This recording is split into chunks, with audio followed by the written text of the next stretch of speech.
Fala, meu povo arretado! Essa é mais uma aula do projeto Físicos do YouTube. O tema da nossa aula é sobre estudo dos gases, onde aqui no canal Física Arretada você vai acompanhar a resolução de exercícios, a teoria.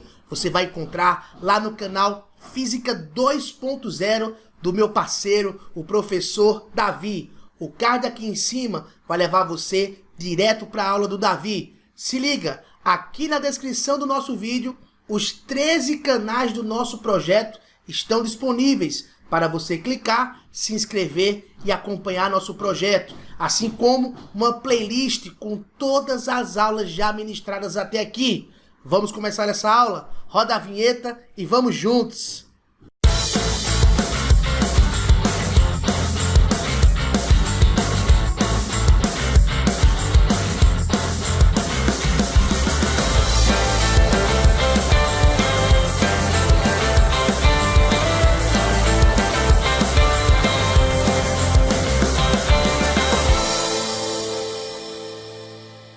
Então vamos começar com questão do Enem. Enem 2015. Saca só.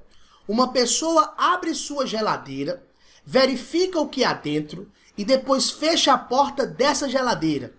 Em seguida, ela tenta abrir a geladeira novamente, mas só consegue fazer isso depois de exercer uma força mais intensa do que a habitual. A dificuldade extra para reabrir a geladeira ocorre por quê? Fera, vamos discutir isso aqui? O que acontece quando você abre a porta da geladeira e logo em seguida você fecha a porta e aí você vai tentar abrir de novo e a força que você precisa aplicar na porta para conseguir abrir é uma força mais intensa. Olha só, fera, quando você abre a porta da geladeira, o ar no seu interior está mais frio, a temperatura está menor do que o ar exterior, que está a temperatura ambiente. Então eu posso afirmar que no interior da geladeira o ar está mais frio e no exterior o ar está mais quente. Ao abrir a porta da geladeira, existe uma troca de calor, existe uma transferência de energia entre essas duas camadas de ar. Beleza? Ou seja, o ar que está no interior da geladeira vai acabar aumentando a sua temperatura. E aí, quando você fecha a porta da geladeira, o ar que aumentou a temperatura, ele tende a esfriar, né? Ele tende a diminuir sua temperatura. E aí, com a diminuição da temperatura, que está associada ao movimento de agitação das partículas do gás, também ocorre uma diminuição da pressão. Lembra que a pressão ela está relacionada com o número de colisões das partículas com as paredes do recipiente. Então, o ar que estava frio, você abriu a geladeira, acontece uma troca de calor, a temperatura do ar no interior da geladeira acaba se elevando, e aí quando você fecha a porta da geladeira, essa temperatura diminui, e junto com ela diminui também a pressão. Ou seja, vem comigo, olha só, tá vendo? Então quer dizer o seguinte, pela equação de Clapeyron, nós sabemos que PV é igual a nRT. Tranquilo? Ou seja, considerando o volume da geladeira constante, o número de mols constante, e esse R é uma constante, né? No interior da geladeira, quando o ar começa a diminuir sua temperatura, a pressão também diminui. Então a pressão no interior da geladeira fica menor do que a pressão exterior. E aí você sabe muito bem que pressão também é dada pela relação força sobre área. Nesse caso, a força de colisão, a força das colisões das partículas do ar com a parede do recipiente, que no caso seria a porta da geladeira, né? E aí, considerando essa área constante, porque a porta da geladeira é a parede do recipiente, é constante, com a diminuição da pressão, nós temos a diminuição da força entre as partículas do ar e as paredes do recipiente. Portanto, fera, quando você fecha a porta da geladeira, a força exercida pelas partículas do ar sobre a porta da geladeira no interior acaba sendo menor que a força exercida pelas partículas do ar sobre a porta da geladeira na parte exterior. Então a força sobre a parede, a força sobre a porta da geladeira externa é maior que a força interna. E aí quando você vai abrir a geladeira, você sente essa resistência. E por isso você precisa aplicar uma força um pouquinho maior, um pouquinho mais intensa do que a força habitual. Ou seja, ao abrir e fechar a geladeira, a pressão no interior da geladeira é menor do que a pressão externa. E aí, se você volta lá para a nossa questão, a alternativa correta aqui seria a alternativa D. A dificuldade extra para reabrir a geladeira ocorre porque a pressão no interior da geladeira está abaixo da pressão externa.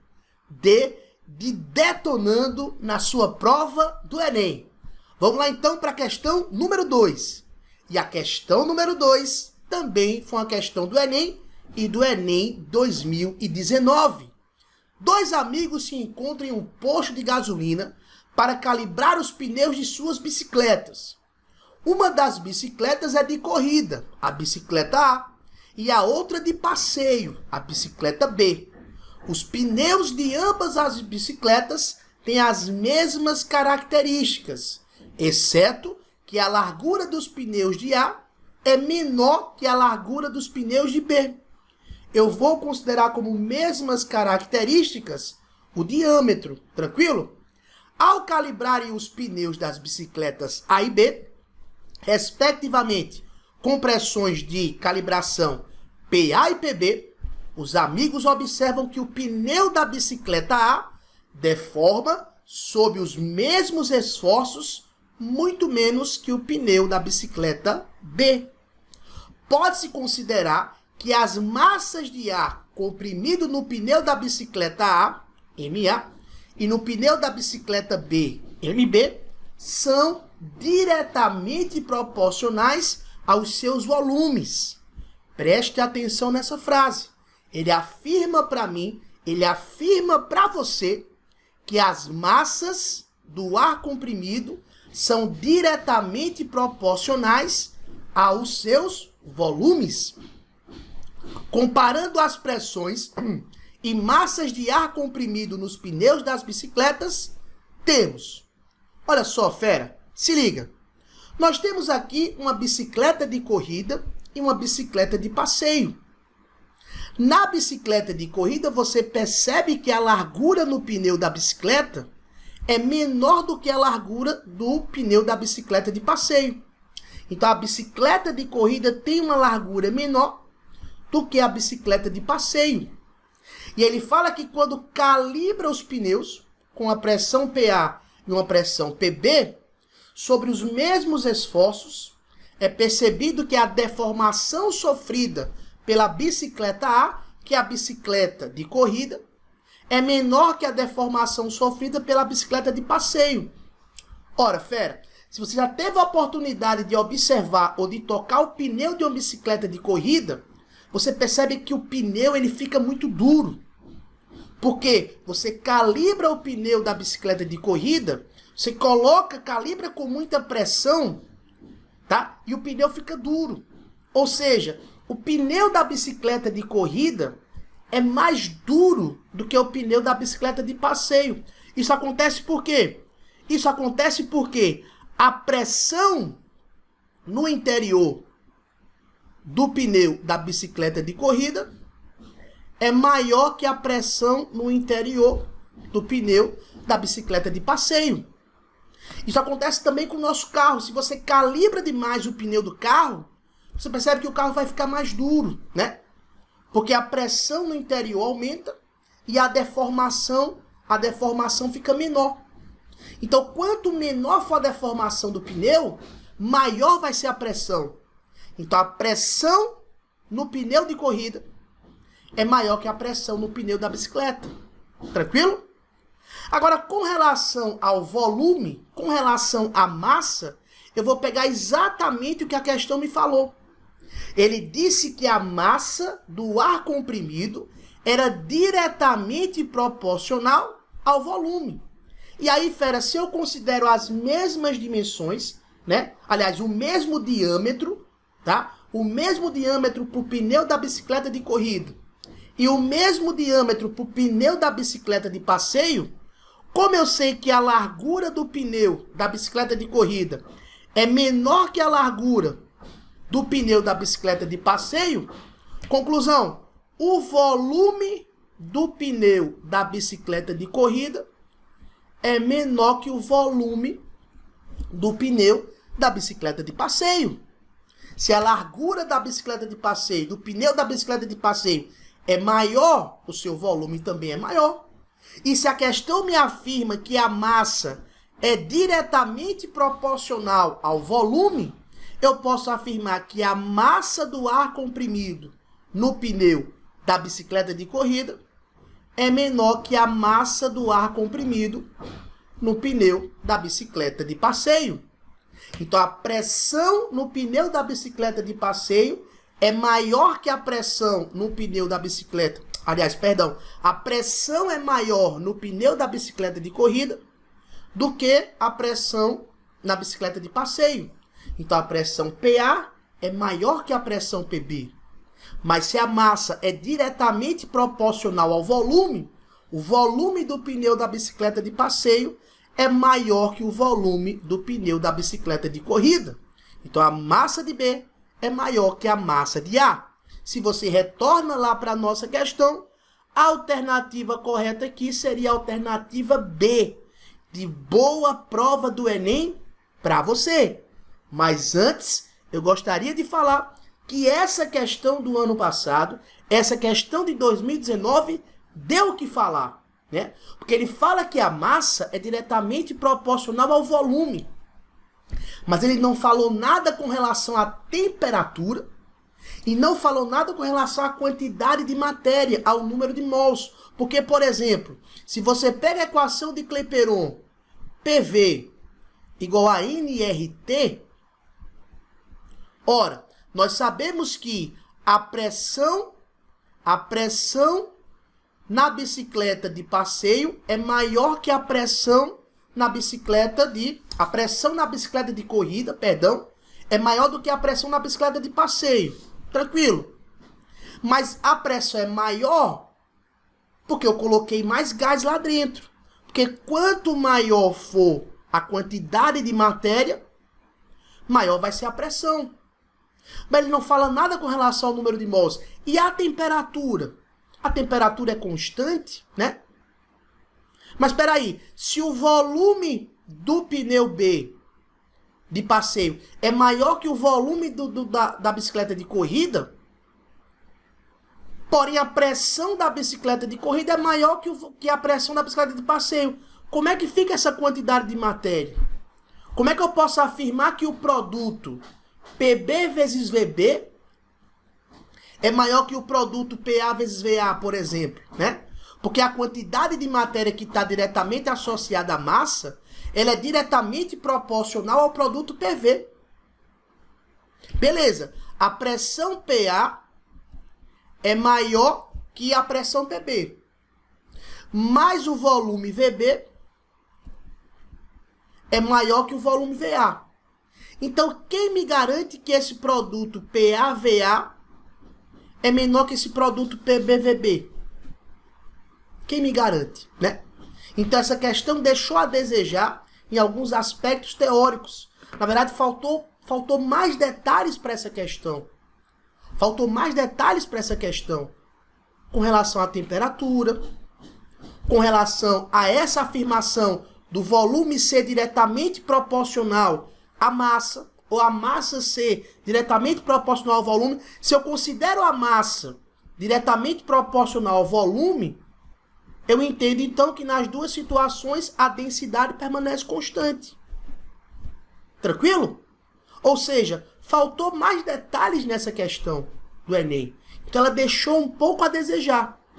Mas se você se prende apenas ao texto, a pressão na bicicleta de passeio é maior que a pressão na bicicleta de corrida. É maior que a pressão na bicicleta de passeio, por quê? Porque nela acontece menos deformação. Ela é mais dura. Aí beleza, a pressão PA é maior que a pressão PB. E se você se prende nessa afirmação, em que ele fala que as massas de ar comprimido são diretamente proporcionais ao seu volume, ora, como o volume da bicicleta de passeio é maior que o volume da bicicleta de corrida, se prendendo nessa afirmação, a massa de ar comprimido na bicicleta de passeio, no pneu da bicicleta de passeio, é maior que a massa de ar comprimido na bicicleta, no pneu da bicicleta de corrida. Então, sendo assim, a alternativa correta seria a alternativa B. Essa questão deixou a desejar, mas a alternativa B, eu já falei, de boa prova do Enem para você. Vamos lá para a questão 3. Na questão 3, nós trazemos a seguinte questão. Considere o processo experimentado por um gás ideal mostrado na figura. Seja TA a temperatura absoluta do gás no ponto A e TB a temperatura absoluta no gás no ponto B, podemos afirmar corretamente que a relação TA sobre TB é igual a... Olha só, fera. Nós temos do estado A para o estado B o gás sofrendo aí várias transformações. Mas se nós estamos trabalhando com o mesmo gás, você precisa lembrar da lei geral dos gases ideais. Se o gás é o mesmo, a quantidade de gás, o número de mols é o mesmo, eu posso afirmar que a pressão do gás no ponto A, no estado A, vezes o volume ocupado pelo gás no estado A, sobre a sua temperatura absoluta no estado A, essa relação é igual à pressão do gás no estado B, vezes o volume ocupado pelo gás no estado B, sobre a temperatura absoluta do gás no estado B. Lembrando que temperatura absoluta, temperatura em Kelvin, tá? Estudo dos gases, temperatura sempre em Kelvin.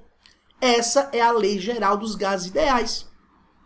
Então, não me interessam as transformações que ocorreram entre os estados A e B, entre o estado inicial e o estado final. Por se tratar do mesmo gás, eu posso afirmar que a relação PV sobre T, ela permanece constante. Isso vem exatamente lá da equação de Clapeyron. PV sobre T igual a N vezes R. Isso aqui pra gente é uma constante. Tranquilo? Se o número de mols é o mesmo, a quantidade de gás é a mesma e o R é a constante universal, a relação PA/VA sobre TA é uma constante. Tranquilo? Basta você agora retornar para o gráfico e tirar esses dados. Tá vendo não? Quanto vale a pressão no ponto A? Fera, a pressão no ponto A, 8 newtons por metro quadrado. E o volume ocupado pelo gás no estado A? 2 metros cúbicos. Então, eu tenho 8 vezes 2 sobre TA.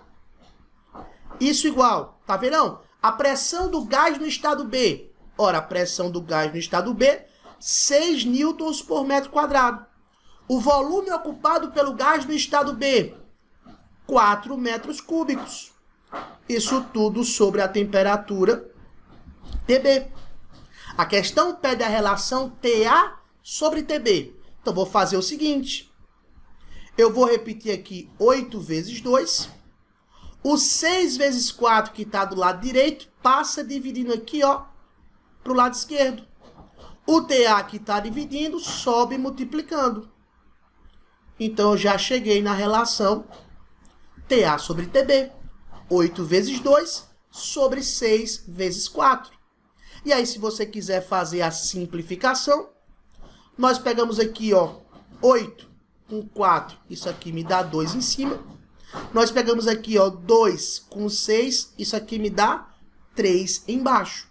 Conclusão, a relação entre a temperatura absoluta do gás no estado A sobre a temperatura absoluta do gás no estado B seria exatamente 2 terços. Então, TA sobre TB igual a 2 sobre 3. E aí, se você retorna lá para a nossa questão, a alternativa correta aqui seria a alternativa D, de detonando no seu vestibular, de detonando na prova do Enem. Vamos lá então para a nossa questão 4. Vem comigo. Um gás ideal sofre o processo cíclico mostrado no diagrama PT, ou seja, pressão em função da temperatura, conforme a figura abaixo. O ciclo é composto pelos processos termodinâmicos AB, BC e CA.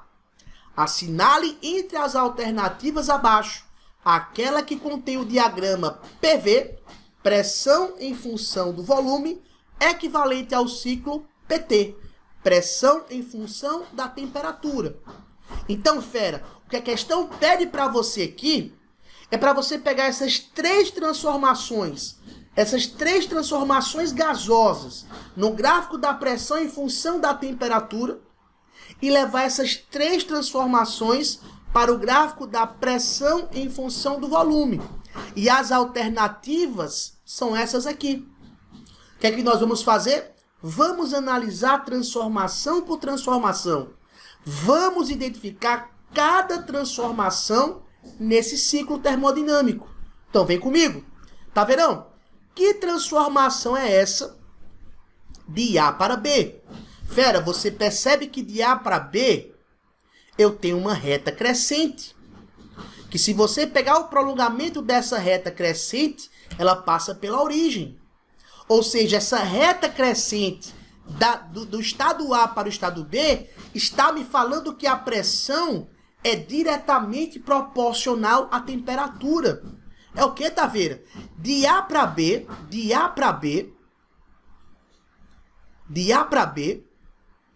eu tenho uma transformação que é uma reta crescente. Ou seja, essa reta crescente está me dizendo que a pressão é diretamente proporcional à temperatura. E, fera, você viu que a pressão é diretamente proporcional à temperatura na transformação isocórica, na transformação isométrica, na transformação isovolumétrica. Então, a pressão é diretamente proporcional à temperatura na transformação isocórica. Tá vendo? O que é a transformação isocórica? Fera, a transformação isocórica é uma transformação a volume constante. A pressão aumenta, a temperatura aumenta.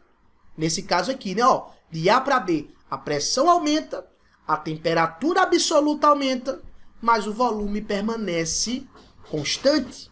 Então, você precisa identificar aqui nesses 5 gráficos onde é que nós temos uma transformação a volume constante de A para B.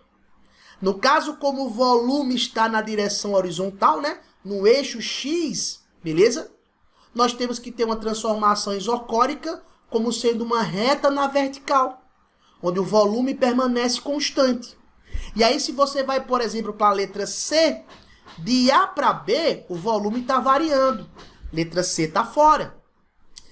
Na letra D, de A para B, o volume também varia. Está fora. Na letra E, de A para B, o volume varia. Também está fora. Se você vai para a letra A, olha de A para B, reta na vertical, transformação na vertical, volume constante, a pressão aumenta. Beleza. Na letra B, olha, reta na vertical, volume constante, a pressão aumenta. Tranquilo. Então, na letra A, essa transformação de A para B está correta. E na letra B, essa transformação de A para B também está correta. Mas apenas com essa transformação isocórica, nós eliminamos 3 alternativas. Vamos agora analisar a transformação BC. Tá vendo? O que é que acontece na transformação de B para C. Na transformação de B para C, nós temos uma transformação na horizontal. O que significa dizer que a pressão permanece constante. A pressão permanece constante de B para C. Então você está vendo que de B para C, a pressão permanece constante. Tá vendo qual é a transformação gasosa onde a pressão permanece constante? Aí você viu, fera, que a transformação gasosa onde a pressão permanece constante é a transformação isobárica. Lembra que na transformação isobárica, o volume e a temperatura são grandezas diretamente proporcionais. No caso da transformação de B para C, como a temperatura está diminuindo, eu posso afirmar que o volume também diminui. Tranquilo? E aí, se você vai procurar no gráfico, olha aqui, na alternativa A de B para C, a pressão constante, transformação na horizontal, e ela caminha para a esquerda, o que mostra que o volume diminui. Essa transformação de B para C está correta. Se você vai para a alternativa B, de B para C, ó, transformação na horizontal e a transformação caminha para a esquerda, o que mostra que é uma isobárica e o volume diminui. Essa transformação está correta. Então a transformação de B para C não me define nada ainda nessa questão. Tanto a alternativa A como a alternativa B estão corretas com relação à transformação AB e à transformação BC. Então quem vai desempatar esse jogo aqui é a transformação, fera, de C para A. E o que acontece na transformação de C para A? Tá vendo? Na transformação de C para A, essa transformação está na direção vertical. O que significa dizer que a temperatura permanece constante. Na transformação de C para A, por ser uma transformação na vertical, isso me indica que a temperatura permanece constante. Fera, qual é a transformação gasosa onde a temperatura permanece constante? É a transformação isotérmica. É a transformação isotérmica. E o que é que acontece na transformação isotérmica? Opa! Na transformação isocórica, pressão diretamente proporcional à temperatura. Na transformação isobárica, volume diretamente proporcional à temperatura. Na transformação isotérmica, é a única que você vai ter relação de inversa. Na transformação isotérmica, fera, a pressão ela é inversamente proporcional ao volume. Então, se na transformação de C para A pressão está diminuindo a temperatura constante, você pode afirmar que o volume está aumentando. Ou seja, a pressão e o volume são grandezas inversamente proporcionais. A pressão diminui e o volume aumenta. Se você for no gráfico da letra A, de C para A pressão diminui e o volume aumenta. Se você for para o gráfico B, de C para A pressão diminui e o volume aumenta. Mas e agora, tá vendo? Qual desses dois gráficos está correto? O A ou o B? Fera, numa relação de inversa, quando uma grandeza é inversamente proporcional à outra, o seu gráfico é uma hipérbole. No gráfico da pressão em função do volume, como a pressão é inversamente proporcional ao volume, o gráfico da pressão em função do volume é uma hipérbole. E digo mais, uma hipérbole equilátera. Ou seja, essa alternativa A é furada.